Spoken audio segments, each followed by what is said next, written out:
좋았던 기억만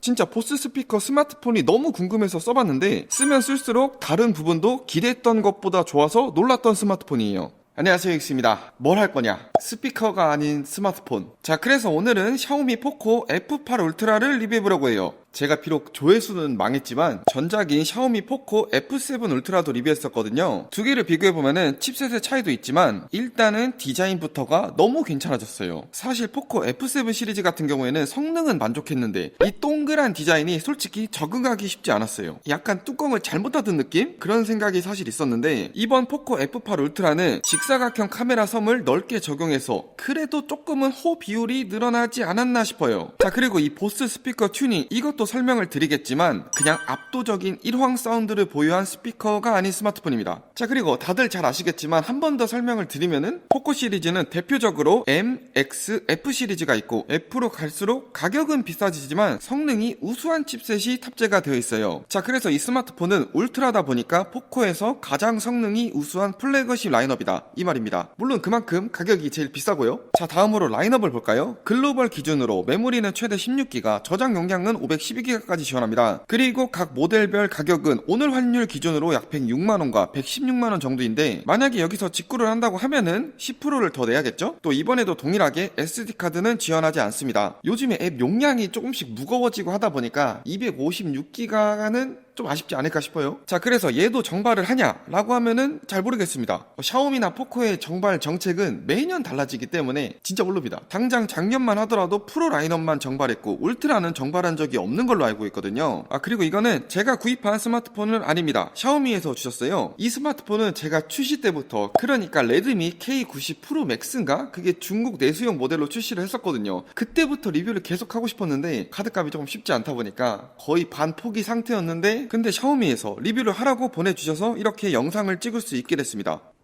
감사합니다. 그리고 제가 가져온 모델은 가장 높은 옵션인 램 16기가에 메모리는 512기가죠? 자, 그래서 이 포코 F8 울트라의 결론은 안드로이드 최강 칩셋인 스냅드래곤 8 엘리트 젠5가 탑재가 되어 있어서 당연히 너무나 우수한 퍼포먼스를 보여주고 샤오미 17 프로와 긱벤치를 비교해봐도 살짝이긴 하더라도 더 높은 점수를 보여줬고 다음으로 3D 마크는 무려 약 25% 이상 차이가 나죠? 샤오미 17 프로가 조금 낮게 세팅했나? 또 제가 역대급 컨셉과 역대급 성능의 레드매직 11 프로 스마트폰도 리뷰했었는데 솔직히 이 스마트폰에 견줄 정도로 성능 체감이 정말 우수했어요. 그리고 울트라라는 닉값처럼 6.9인치의 대화면 디스플레이를 보유했고 최대 밝기도 무려 3500니트이기 때문에 실내, 실외 상관없이 우수한 시인성을 경험할 수 있습니다. 근데 화면이 크다고 스마트폰이 뭐 엄청 무겁거나 크게 두껍지도 않아서 이것도 마음에 들었어요. 그리고 보스 튜닝이 된 미쳐버린 스피커 음질까지 입체감이 진짜 다른 스마트폰이랑 완전 달라서 신세계 수준의 색다른 경험이었습니다. 나아가서 충전 가속을 걸어봤는데 100% 완충까지 33분밖에 걸리지 않았습니다. 진짜 보스 스피커 스마트폰이 너무 궁금해서 써봤는데 쓰면 쓸수록 다른 부분도 기대했던 것보다 좋아서 놀랐던 스마트폰이에요. 자, 그러면은 간단하게 리뷰 시작해보겠습니다. 여러분들의 구독과 좋아요, 댓글까지 너무나 감사드립니다. 자, 첫 번째는 언박싱이에요. 상자 디자인은 기존 시리즈와 똑같은데 왼쪽 위에 사운드 바이 보스라는 문구가 들어가 있죠? 제가 지금 이 스마트폰을 2주 정도 사용을 해보고 있는데 보스 들어갔다고 충분히 자랑해도 됩니다. 그리고 양옆에 C를 제거해주고 상자를 열어주면은 또 작은 노란색 상자가 하나 나오는데 열어보면은 A2C 케이블이 있고 그리고 사용 설명서와 검정색의 고무 케이스까지 잘 들어가 있어요. 이게 포코나 샤오미 한 작년부터 글로벌 버전들은 충전기를 안 넣어주는 것 같더라고요. 내수에는 넣어주던데. 그리고 이걸 벗겨주면은 샤오미 포코 F8 울트라가 나와요. 여기서 가장 눈에 띄는 거는 보스 우퍼죠. 두 번째는 디자인입니다. 6.9인치의 화면 크기를 보유했고 다음으로 색상은 블랙이죠. 이게 무광 블랙이라 그런가 조금 고급스러운 느낌이 나는 것 같다고 느꼈어요. 그리고 후면 재질은 글라스 파이버라는 재질로 되어 있고 뭔가 유리 느낌이 나는 것 같기도 하고 금속 느낌이 나는 것 같기도 하고 그래요. 근데 여기서도 이 F7 울트라보다 조금 더 좋아진 게 있는데 자, 이렇게 보시면은 F7 울트라는 카메라 섬 하단까지만 무광으로 그 상단은 유광으로 되어 있죠. 사실 이 디자인도 좀 이해가 안 됐던 게 뭐 여기는 무광, 뭐 여기는 유광,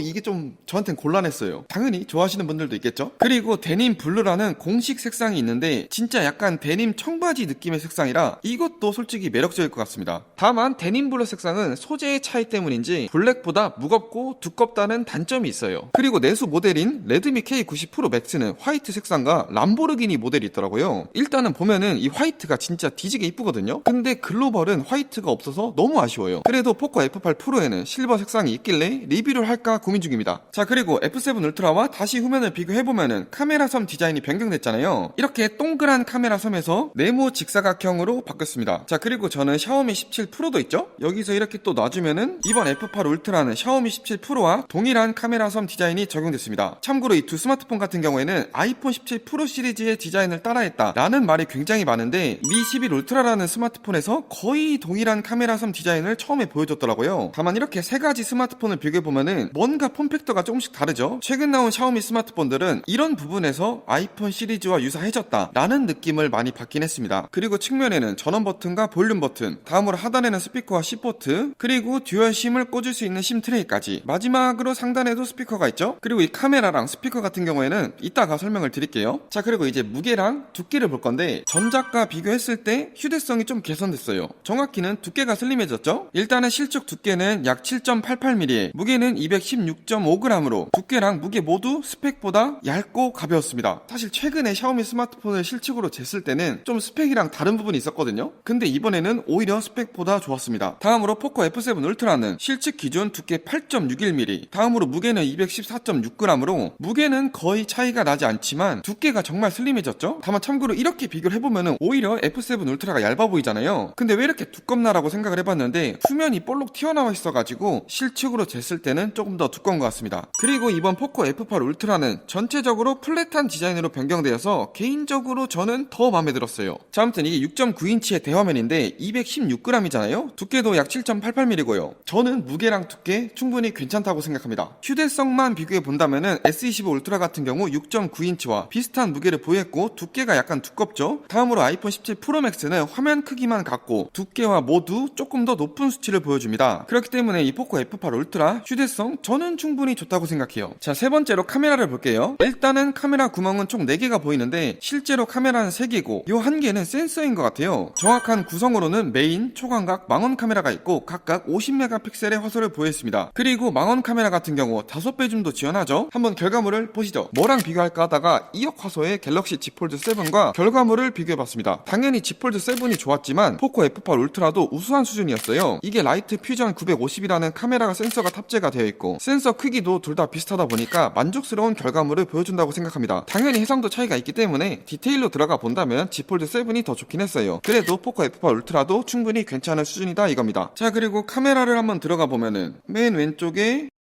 프로 모드 있고 동영상은 4K 60프레임 되고 8K는 30프레임까지 촬영이 가능하네요. 다음으로 사진, 인물 사진이 있고 여기 문서라고 있거든요. 샤오미 스마트폰을 쓰신 분들은 알겠지만 이거는 스캔 기능이에요. 그러니까 흑백으로도 되고 컬러로도 되니까 급하게 스캔할 게 필요하다라고 하시면은 이 기능을 쓰면 되겠죠? 자, 그리고 이걸 눌러주면은 화면 비율, 접사, 설정도 있어요.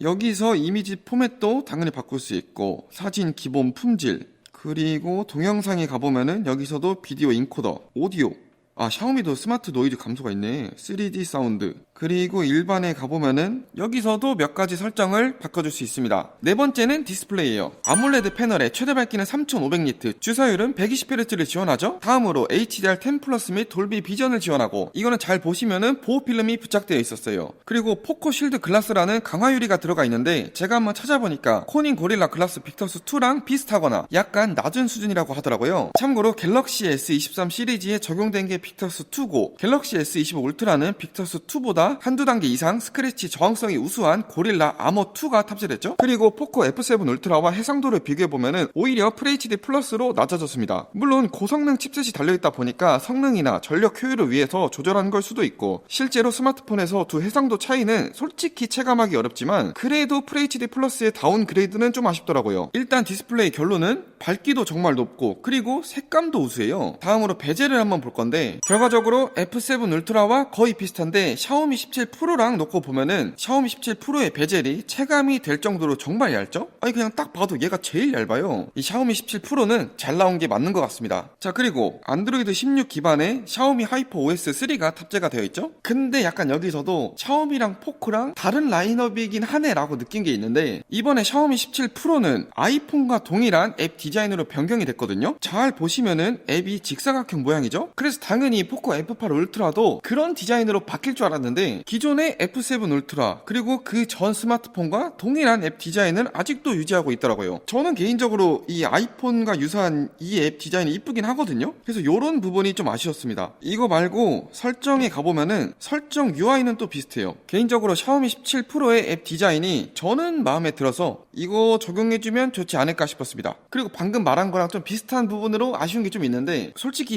이 앱 디자인이나 전체적인 UI가 조금은 이제 올드해졌다고 생각해요. 그러니까 지금도 괜찮긴 한데 몇 년 전 샤오미 스마트폰과 거의 동일한 UI거든요. 이번에 샤오미 하이퍼 OS 3가 나왔는데 내부 생태계 안정성이나 보안성 이런 것만 업데이트가 된 걸로 알고 있습니다. 나중에는 이제 좀 색다른 시도도 해봐도 좋지 않을까 라고 생각이 들었어요. 다음 다섯 번째는 성능이에요. 칩셋은 스냅드래곤 8 젠5, 메모리는 최대 16기가에 저장 용량은 512기가를 지원하죠. 조금 더 자세히는 TSMC 3나노 공정으로 제작됐고 제가 레드매직 11 프로와 비슷한 느낌이 들었던 게 마비노기 모바일을 가장 높은 옵션에서 했을 때 프레임 유지력이 상당히 좋았습니다. 제가 이미 게임을 한 2-30분 한 상태에서 프레임 측정을 간단하게 해봤을 때 55프레임 이상 안정적인 프레임을 유지해줘서 놀랐어요. 물론 이 상태에서 더 하다 보니까 프레임이 이렇게 50대 밑이나 그 근처를 맴돌긴 했지만 결과적으로 너무 부드럽게 게임할 수 있었습니다. 이 칩셋은 스마트폰이든 태블릿이든 정말 제가 많이 리뷰했죠. 일단 어떤 분들에게는 성능이 차고 넘칠 거다라고 생각해요. 뭐 쉽게 말해서 고사양 게임을 빡세게 돌린다거나 고부하 작업을 하는 게 아니시라고 하면은 오히려 다른 가성비 스마트폰이 좋은 선택이 될 수가 있겠죠. 작년 모델로 생각한다고 하면은 F7 프로나 X7 프로가 있겠고 이번에 정발할지 모르겠지만 F8 프로나 X8 프로도 역시 좋은 선택이 되지 않을까 싶습니다. 물론 당연히 성능이 워낙 좋기 때문에 나는 다 필요 없고 포코 시리즈에서 최강 성능이 필요하다라고 하시면은 또 이 포코 F8 울트라가 좋은 선택이겠죠. 그러면은 성능 점수를 한번 같이 보시죠. 싱글코어, 멀티코어 그리고 GPU는 샤오미 17 프로와 비슷하긴 해도 조금 더 높은 점수를 보여줬고 F7 울트라와 비교해본다면은 무려 각각 51%, 41%, 46%의 큰 폭 상승이 있었습니다. 제가 이 F7 울트라를 리뷰했을 때 아니 이게 스냅드래곤 8 엘리트가 들어가 있긴 한데 성능 점수가 기대했던 것보다 너무 낮아서 띠용 했던 기억이 있는데 이번 F8 울트라는 또 기대했던 것보다 성능 점수가 잘 나왔다 보니 이렇게 큰 폭으로 차이가 나는 것 같아요. 다음으로 3D마크 점수도 비교해보면은 샤오미 17 프로와 F7 울트라가 비슷하고 F8 울트라는 약 26% 정도 우수한 성능 점수를 기록했습니다. 다시 한 번 더 비교해보면은 이번 샤오미와 포코 신제품 중 성능이 높은 거는 포코 F8 울트라가 될 수 있다 이겁니다. 또 레드매직 11 프로랑 점수를 비교해봤거든요. 역시 레드매직의 성능 점수가 더 높긴 했습니다. 근데 포코 F8 울트라도 크게 낮은 편은 전혀 아니라서 이게 쓰면 쓸수록 만약에 정발을 하면은 인기가 많겠는데? 라는 생각이 들었어요. 자, 그럼 간단하게 발열이랑 배터리 테스트를 했는데 같이 한번 보시죠. 배터리 용량은 6500mAh이고 최대 100W의 유선 충전과 무려 50W의 무선 충전을 지원합니다. F7 울트라보다 화면 크기가 커지면서 1200mAh나 더 높아진 배터리 용량이고 배터리 보호를 위해서 그런 건지 120W 하이퍼 충전은 지원하지 않더라고요. 다음으로 샤오미 17 프로는 6300mAh의 최대 100W의 충전 속도를 보였습니다. 그리고 정품 충전기를 사용하여 충전 속도를 비교해봤는데 무려 20분 동안 66% 충전이 됐고 100% 완충까지는 33분밖에 안 걸렸어요. 이게 진짜 미쳤더라고요. 보시면은 다른 스마트폰도 44분이나 55분에 100% 완충이 될 만큼 정말 빠른데 F8 울트라는 그냥 미쳤죠? 다만 이거는 제가 일부러 충전 가속을 걸어본 결과였어요. 아마 다른 샤오미 스마트폰도 충전 가속을 지원하면은 비슷한 충전 속도가 나오지 않을까 싶었습니다. 다음으로 위와 같은 조건에서 유튜브를 시청했을 때 결과적으로 포코 F8 울트라는 18시간 50분이 소요됐어요. F7 울트라보다 화면 크기가 큰데 오히려 시청 시간은 늘어났고 샤오미 17 프로는 화면이 작긴 해도 압도적인 시청 시간을 보여줬습니다. 일단 F8 울트라가 막 그렇게 배터리 사용 시간이 길다 이거는 아닌 것 같아요. 마지막으로 3D마크 발열 테스트를 했을 때 포코 F8 울트라가 거의 50도 가까이 온도가 상승됐습니다. 그러니까 가장 온도가 높았죠. 이게 지금 보시면은 추운 겨울 아침 실내에서 촬영한 거거든요. 오늘 진짜 그렇게 춥더라고요. 그래서 여름에는 50도가 충분히 넘어가지 않을까 싶었습니다. 그때는 고사양 게임을 자주 하시면은 발열 관리가 조금 빡셀 수 있을 것 같아요. 여섯 번째는 스피커예요. 듀얼 스피커로 되어 있는데 가장 중요한 거는 보스 사운드 튜닝이 되어 있는 2.1채널 구조로 되어 있다는 겁니다. 저희가 알고 있는 이 보스 브랜드 맞아요. 제가 알기로 이 F8 울트라가 보스 튜닝이 된 최초의 스마트폰으로 알고 있어요. 근데 그 최초 시도가 저는 성공적이었다고 봅니다. 제가 언박싱을 처음에 하고 바로 유튜브로 들어가서 음악을 들었거든요. 진짜 다른 스마트폰과 음질 수준에서 차이가 있었어요. 일단은 독립형 서브 우퍼가 탑재되어 있기 때문에 저음의 질부터 다릅니다. 쉽게 말해서 막 앵앵거리거나 막 찢어지는 저음이 아니고 보스 특유의 단단하고 묵직한 저음을 느낄 수 있었어요. 사실 보스 튜닝이 됐다고는 하지만 스마트폰에서 큰 차이가 있겠어 라고 생각했는데 진짜 이 저음을 듣자마자 생각이 싹 바뀌어버렸습니다. 뭐 당연히 저음만 그러냐, 보스 엔지니어들이 이 기획 단계부터 설계를 했기 때문에 스피커의 물리적인 구조도 보스 기준에 맞췄고, 그에 따라 보스 특유의 음색을 저음뿐만 아니라 중음, 고음까지 경험할 수 있는 거였어요. 그러니까 기존 스마트폰들은 주로 보컬음을 강조하는 느낌이라고 하면 포코 F8 울트라는 저음에도 힘을 실어주면서 동시에 다른 악기들의 웅장한 사운드까지 경험할 수 있었습니다. 뭐 일단 설명을 이 정도로 하고 바로 사운드를 들어보시죠.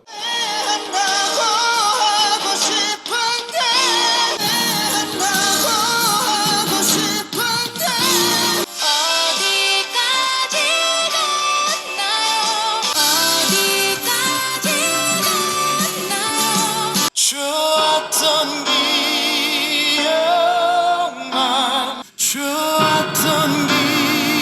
기억만. 아니, 최초로 수냉클러가 적용된 스마트폰이라길래 궁금해서 샀는데 이게 전면 카메라가 안 보이죠? UDC가 적용됐습니다. 아니, 최초로 수냉클러가 적용된 스마트폰이라길래 궁금해서 샀는데 이게 전면 카메라가 안 보이죠? UDC가 적용됐습니다. 자, 그래서 오늘은 레드매직의 11 프로 순행 스마트폰을 리뷰해보려고 해요.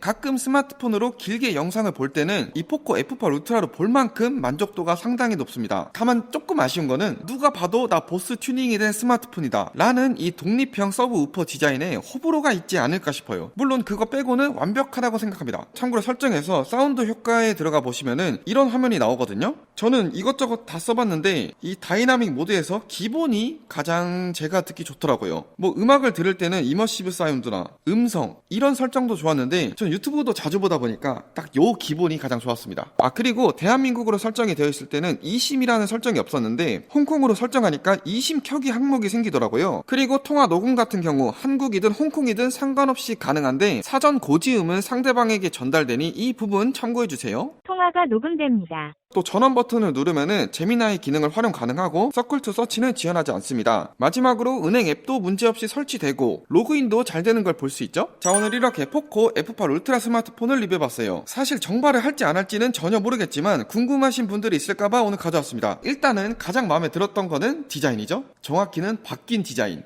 약간은 곤란한 기존 F7 울트라 디자인과 비교해본다면은 저는 진짜 천지 개벽 수준으로 바뀌었다고 생각해요. 여기서 굳이 아쉬운 걸 고르라고 하면은 이 포코 글자가 너무 커요. 전작보다는 조금 작아지긴 했는데 이렇게 샤오미처럼 작은 글자가 들어갔으면 어땠을까? 더 감성있지 않을까라고 생각합니다. 그리고 6.9인치의 대화면 대비 슬림하고 적당한 무게를 보유했고, 그리고 무엇보다 이 보스 스피커 사운드의 만족도가 굉장히 높았죠? 제가 써본 스마트폰 중에는 단연 최고였습니다. 일단 제가 최근에 써본 거 기준에서요. 마지막으로 칩셋도 안드로이드 최강 칩셋이 탑재가 되어 있기 때문에 버벅거린다, 뭐 느리다 라고 생각하실 일이 거의 없을 겁니다. 아쉬운 점도 있었죠? 일단은 기본적으로 UI가 너무 올드하다, 조금 아쉬웠습니다. 그리고 개인적으로 이것도 좀 정발을 해줬으면 좋겠는데 포코는 보통 한 개 시리즈만 또 정발을 하더라고요. 그래서 약간 이번 연도에도 못 볼 수도 있지 않을까라고 생각합니다. 그래도 전체적으로 보면은 성능 좋고 재밌었던 스마트폰이었어요. 오늘 이 리뷰가 포코 F8 울트라 구매에 좀 도움이 되셨길 바라며, 그럼 오늘도 감사합니다.